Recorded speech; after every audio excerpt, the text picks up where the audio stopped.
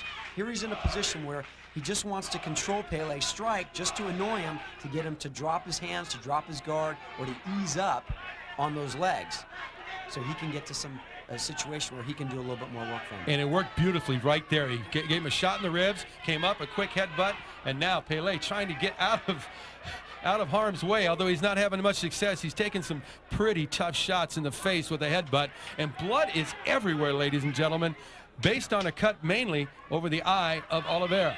Yeah, Pele, you see, will try and pull down. He's trying to pull down with his legs to keep Oliveira down. If he can keep him down around his groin area, if he get him down to his belly, he can really do some striking from the elbows, which is a big favorite of a lucha libre fighter or a Muay Thai fighter. Both these guys are very involved in their crafts. As a matter of fact, I'll tell you what, Pele runs a martial arts gym right here in Brazil. And again, here we got the lawyer on top of him trying to win this grueling war. And I'll tell you what, there have been so many huge shots, a lot of headbutts from Oliveira to Pele, and yeah. Oliveira's really concerned, you can tell, very concerned, keeps checking the cut over his eye. Yeah, you can see there's a lot of blood flowing on both sides of these gentlemen. There is a ton of blood here. This is one of the bloodiest fights. You can just see there's blood flowing out of his head, but he continues to work that headbutt. And all that blood on his back it's from the hands of Pele as he touches. But again, a quick flurry from both fighters, and it looks like this time Oliveira gets the best of that flurry, and he ends it, caps it off with another headbutt despite the cuts over the eye. Yeah, once you get going, these guys are so heated. There was such a championship will in this ring that these guys, they don't even notice their cuts anymore. They're just going purely on instinct. These guys both, as you stated, Pele does, they both run martial arts academies in Brazil. They're true champions. They've got their students, their fans following, and these guys just are champions. You can just see it, that they just are relentless in their attack. And they just continue to go at it at full speed ahead. We are 10 minutes into this fight, and they are continuing. Boy, very, very little show of exhaustion on either fighter. They continue to try and work their own game plans, and it looks like the game plan of Oliveira is to soften up the rib cage and come back in with a headbutt when the left arm comes down to the head of Pele. And he's worked it very, very well several times. Yeah, I think Oliveira knows that he's got the better finishing techniques. Where he can get in trouble is if he gives Pele any striking room, which thus far he has not done. He does not want to give Pele any room to extend those arms, to get any blows, or to get any of those powerful kicks that we haven't seen too much of here tonight. But believe me, I have seen this guy knock people out with any sides of kick anywhere in their body. Well, you can see Pele's face is really puffy at this point. He is taking so many headbutts and several shots. And you know what? What's interesting to me is the Oliveira on top. As he continues, Pele trying to wiggle out and get some length. You're right, trying to get some distance between himself and Oliveira, but he can't do it. Oliveira on him, just like he's all over.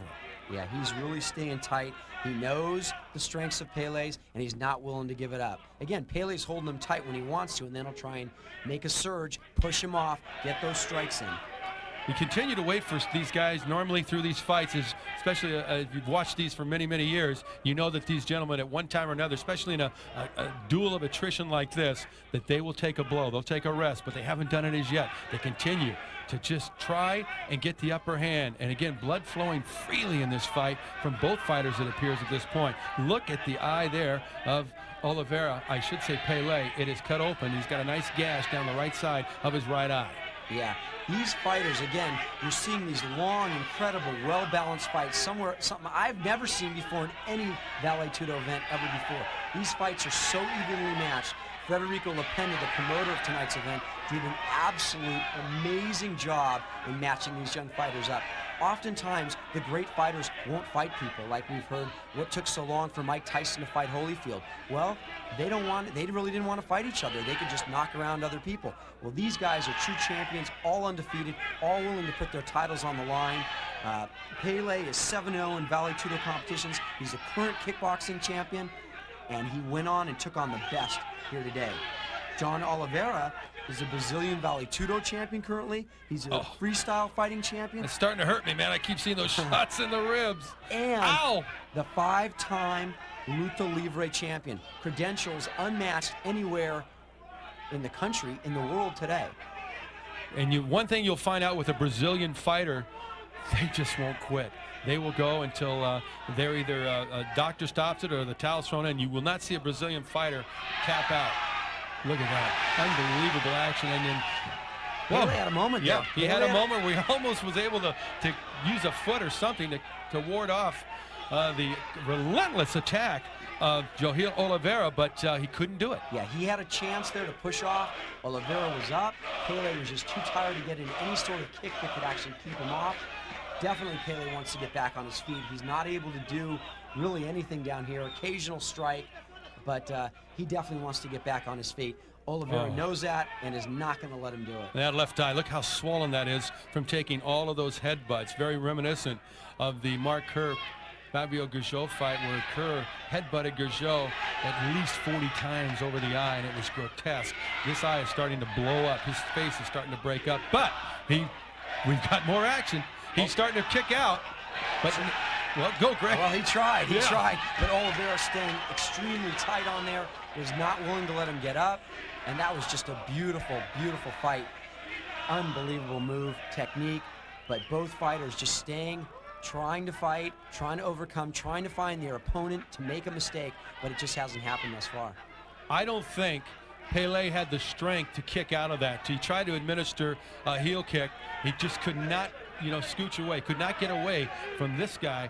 Oliveira, just a relentless, quick attack. Yeah, you mentioned that fight earlier, which the World Vale Tudo Championships #3 between Mark Kerr and Fabio Gurgel, which was the most incredible fight. People say that that's the best fight they've ever seen in the world. It was just absolutely incredible, just like this. Kerr was a little bit bigger than Gurgel, but little? 70 pounds 70 bigger. pounds, but the jiu-jitsu man and Fabio Gurgel, a true champion, unwilling to give up any opportunity and looking to make his mark in Vale Tudo. Relentless. If anybody at home could see that tape, that is something to see. The World Vale Tudo Championships 3. If anybody wants to really appreciate the sport of Vale Tudo, the World Vale Tudo Championships #3 was an unbelievable match. And this is right there with it. This type of action is absolutely remarkable, ladies and gentlemen. I can't tell you how many right-hand strikes to the right rib cage Oliveira has administered to Pele, and how many headbutts. Again, the eyes on Pele are starting to blow up, swell up badly. They're bleeding profusely. There is blood all over both of these men. This is just a bloody battle. Yeah, these fighters are the best fighters I've ever seen before. Lapenda was right what he told us earlier, and he told the press conference when they had questioned about what type of fighters and where is he coming up with consistent top fighters all over the world. I mean, just in the audience today, we've got Kevin Randleman, Mark Coleman, Hoyler Gracie, Bas Rutten, Fabio Gurgel, Richard Hurd, Pedro Rizzo. This is just in the audience today. How does he keep coming up with the best fighters and making matches like this? It's truly unbelievable. And I'll tell you what, did you notice right now, Oliveira has a matching gash over his left eye. He had started out earlier with the right eye. He has administered so many headbutts. You can see the blood right there flowing from that wound. He has them on both sides, and again, Pele continues to be the recipient of some devastating headbutts. Yeah, he really is, but he continues the relentless attack. You see Oliveira just continuing, doesn't even mind, doesn't even feel any pain anymore. He's just keeping with the relentless attack. What do I have to do to make this guy give up? I don't think he's going to stop. Well, they continue to do it, and they continue to roll around, and they continue to have Oliveria in the dominant position on top. He's in a half guard right now, or actually he's broken the guard with Pele. Now he's in the full guard right now, but he continues to stay right on top of him. And right now he's, okay, calm down. The Sao Paulo newspaper, interesting, in their cover today, it said, blood at 5 stars. We, of course, are at the Maxu Plaza in Sao Paulo, Brazil, a beautiful 5-star hotel. And there was a prediction of what was going to happen when these type of fighters got in the ring. And boy, this is a bloody, bloody match. Well, as a matter of fact, just a moment ago, you could see out of the corner, the left corner of the screen, you saw a white towel from the referee wiping some of that blood off of this surface, which has been inundated with both men's blood. I'll tell you what, they have just pounded each other. When they say anything goes, they mean anything goes. And boy, these guys are letting it go. By the way, for America, Vale Tudo means anything goes in Portuguese. A lot of people don't know that. Vale Tudo is where this whole sport originated back in Brazil about 80 years ago. And finally, America has been blessed, as we see it, to have this come to America for all of us to enjoy it. And you're really getting a first-class lesson of what Vale Tudo is all about. Pele is going to have very, very sore ribs. He had a war in his first bout. He's involved in a war in this bout. Oliveria certainly looks fresher. He fought a lot less than Pele, and I'll tell you, it just this war right now is in favor, in my opinion. Now, you could disagree with me, Greg, but I think at this point, Oliveria has been the dominant fighter. Oliveria has clearly controlled the fight. Pele just unable to really do what he needs to do to gain control. And unless Oliveria makes a mistake, you know, it's clearly going to be his fight. A 30-minute time limit, ladies and gentlemen. Oh, Pele tries to get a little distance and throw a couple of feeble right hands. Didn't work. And we're getting close to that 30-minute time limit now. Pele's got to start to make some moves to see if he could do something to stop Oliveria, because if he stays in this position, he's just going to continue to take abuse. And the conditioning that Oliveria is, I could think he could do this for 2 days. Well, he has not slowed down from the get-go. I keep waiting for him to take a little blow, take a little break in the action. I have noticed that Pele has tried to rest on occasion, and every time he tries to rest, he lets his guard down just a little bit, and Oliveria comes in with a headbutt or a devastating right hand to the rib cage. And I tell you what, he's again in control right now. Although, here we go again. Trying to slip Pele out. Trying to this get is out. where he wants to be. He needs to be able to push him away. Oliveria staying tight with an overhand right. Continues to fall back in. Remember, they've got very sweaty bodies here. If they were wearing gis or clothes, very possibly he would have been able to push away. But with that slippery, slimy body and bloody body, you slide right back down, which was a blessing for Oliveria, because Pele almost got some kicking room there.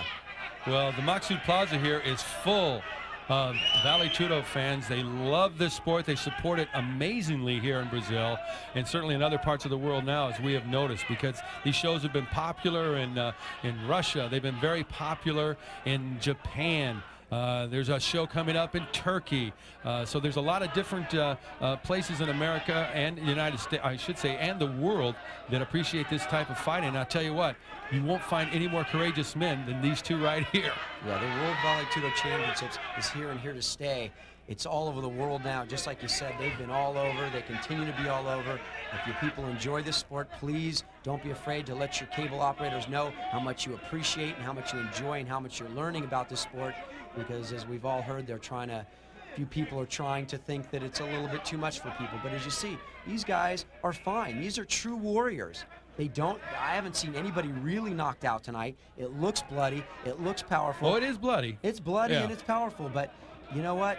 The referee is keeping a close eye. If any of them gets a little bit too rocked, they're gonna break it up. These guys are checked for HIV and hepatitis before they get in the ring. Obviously, you can see blood's mixing, and it's all over the place. So we hope everybody's really enjoying it at home there. What I have noticed, by the way, I've noticed that the left eye of Pele is now almost closed. He's taken such a beating with the headbutts, and there was an interesting tactic right there. I just saw an elbow, a tough elbow to the thigh of Pele from Oliveria. He's just trying a little bit of everything tonight on that right side. Yeah, that luta libre style, again, they train everything that works. If it doesn't work, there's no katas, there's no garbage. They don't wear gis when they train. They learn what works. They balance their day. They train for a couple hours a day on the ground, a couple hours a day standing up. There's no better balanced training system out there today. Now, Sergio Battarelli, in a situation like this, he just keeps a very close eye to make sure both guys are still lucid.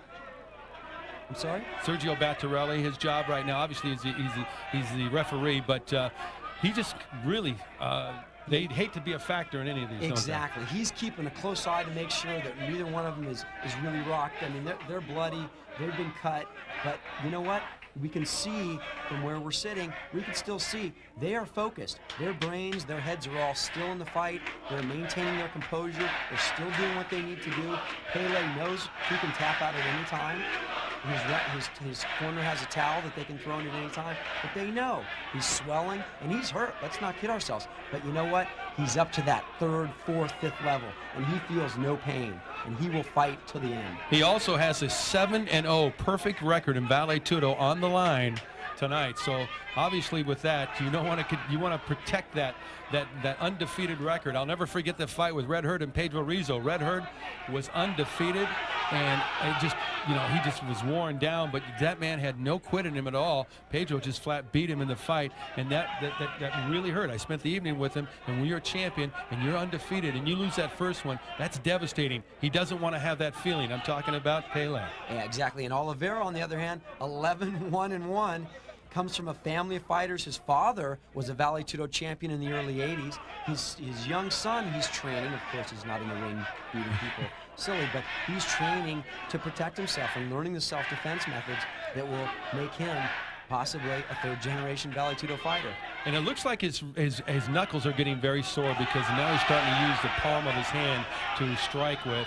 I saw him do it to the face and to the side, to the rib cage of Pele. So those hands get so sore if you continue to hit somebody with them. That's exactly right. In fact, a lot of these people start out that way. A lot of people, when you're punching on the ground and you're fighting without gloves, most of these fighters will, at least the smart ones that I've seen, will open hand strike. Occasionally you want to lay a little knuckle on them to let them know you're serious, but the open hand strikes are just as powerful when you can strike to the side of the head. There's Fabio Gurgel in the background, a big fan. And well, I'll tell you what, we almost lost a couple of fighters. Yeah, these two gentlemen almost left the ring. But did you see how intense Gurgel was watching these combatants? Did you see the audience, the eyes? Look at the eyes of the audience. They are totally focused on this. Yeah, there's so much skill, and these are such great fans because they really understand the sport.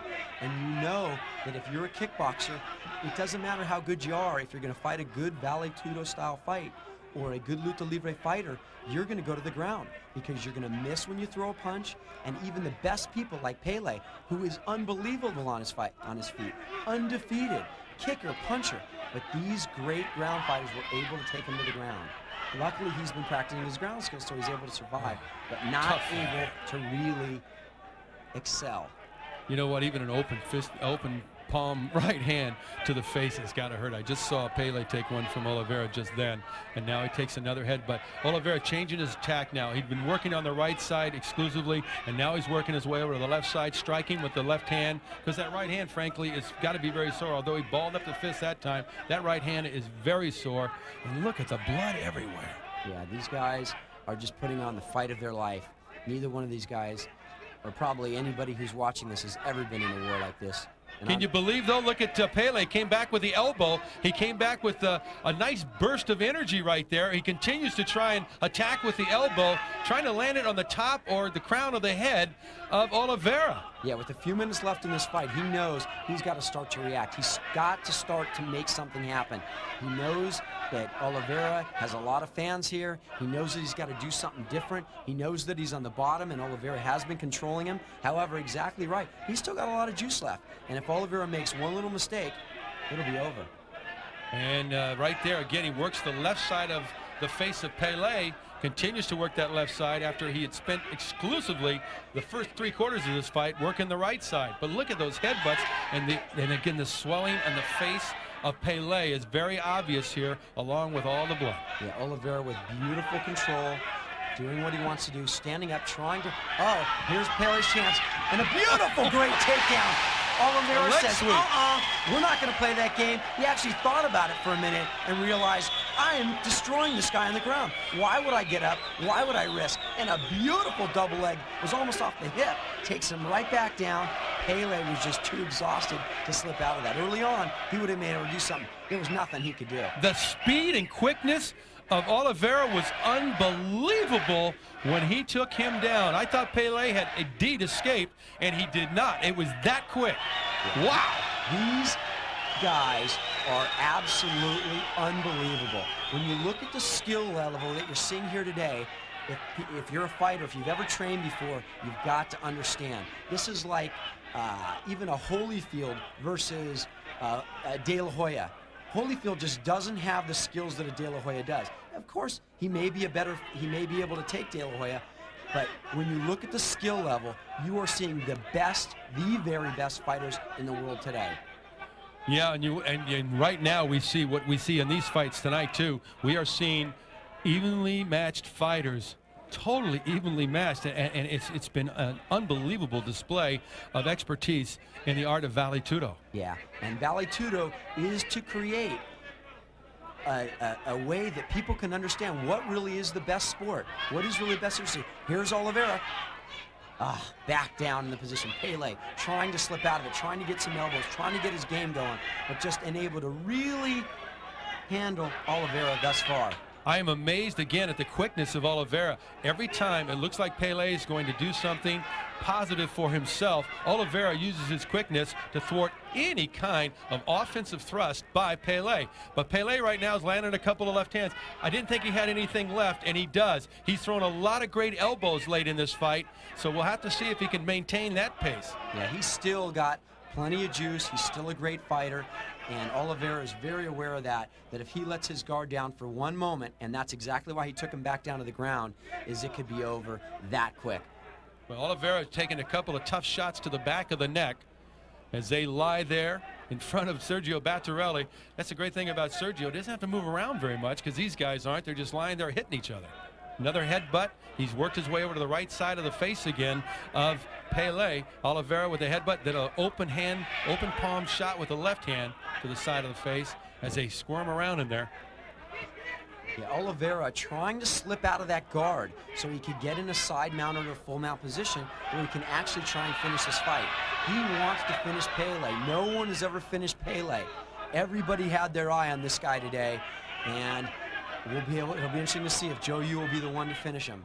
Well, when Pele goes and looks at this fight on tape, he is going to say, man, why did I not stand up longer? Why didn't I stay on my feet a little bit longer?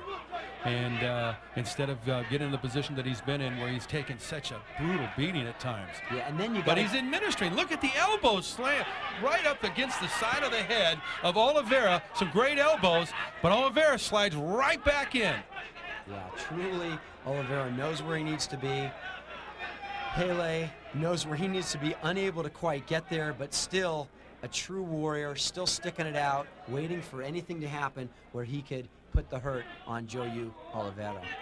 And again, as something to take into consideration here is the the easy fight that Johil had early on. He had a quick 30-second fight, whereas Pele had a tough, I believe it was a 22-minute fight. Yep. Was the official time with his fight against Makako. If these guys were evenly matched, it may be a different story.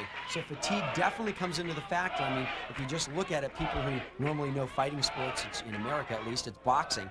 Imagine one of these guys going 10 rounds, because that's really what it would be, 10 rounds, and then coming back about 30 minutes later and having to fight again. Another 10-rounder. A tougher guy. And you know what? Marcelo Aguiar, I'm sure, is sitting somewhere near here, looking at these two guys, scouting this fight out. I'm sure he's very familiar with his fellow countrymen. But who is he going to fight in the final? We don't know just yet. Yeah, whoever it is going to be in big trouble. I'll tell you that right now, because Marcelo is well rested. Oh, here it is. Be careful. Oh. Nice kick and a stomp to the face. Oliveria does the right thing and falls forward instead of back. If he would have fallen back, that would have been big trouble. He took two heels right in the face. Beautiful shots by Pele, right to the face of Oliveria. Oliveria falls forward, gets back into the guard where he can at least stay on top so Pele is unable to stand up. That's where he needs to be, because you can see Pele's still got a lot of gusto left in him and a lot of punches and feet kicking to push out. Man, and look at them, both crimson in color. That's it. 30-minute time body limit. paint, the folks. fight is over. That's and it. They help each other up. Wow. Look at the face on Pele. Unbelievable. And look at the face on Oliveria. These two gentlemen are bloody messes. Two warriors. Wow. Well, look at the last finish there. Let's see what's going to happen here. This is where Johil stands up. Bad move. Takes a front kick to the side of the jaw and then a stomp. Beautiful kicks by Pele on the face of Oliveira. But Pele, just relentless, not willing to give up. He's still there. He's ready to go another couple of rounds if he could. Oliveira looks like the least hurt of the two, but that last one opened up a huge cut over his face. He's cut, but good. Look at this. He cannot see out of that left eye. I would beg to differ if anybody says he can, because that eye is swollen shut, and I'm talking about Pele. Oliveira has been cut several times on the face. It's going to be interesting to see how he comes back if indeed he wins this bout. Let's find out right now. Sergio Battarelli in the middle of the ring. Who is our champion? Actually, our finalist. Who will be our finalist? We're going to go to the scorecards here, see what they think, because one of these guys has one more fight to go. I can't imagine. I mean, I just couldn't imagine having to do that again. That's the great thing about this sport. I mean, it's never ending. And we are out of alternate fighters. There was one alternate. So if one of these guys is unable to continue, there it is, Johil Oliveira. That was our first judge, gives it to Johil. Second judge, wait for an opinion. Johil Oliveira. Which I totally agree with at this point. Yeah, you he really dominated throughout, although a great surge at the end. Oliveira. All three judges go for Victorious. Oliveira, but in a very first loss, this time from Jose Pele Johns, his very first loss. You know he is feeling really down about now. This young man has got to be incredibly happy. But then he's got to go back and regroup and come back for a final against Marcelo Aguiar, which we'll see a little bit later on. But I'll tell you what, an amazing fight. And now our title match. Marco Ruas puts his heavyweight title on the line against Patrick Smith from Denver, Colorado. There's a lot of emotion going on amongst both these guys. They're both evenly matched, same size, same weight. Marco's better on the ground, I would have to say. Patrick's a good striker, as is Marco. Both can hit like a great kick to the leg there, and another Muay Thai kick by right by Pat Smith. With a good right hand by Pat Smith right there too. Into the clinch they go. Who else will try to take him to the ground? A beautiful takedown and a beautiful reversal by Smith on top of Ruas. Try to get some punching room. He'll want to get some punching room. Ruas, a very methodical thinker. He's thinking.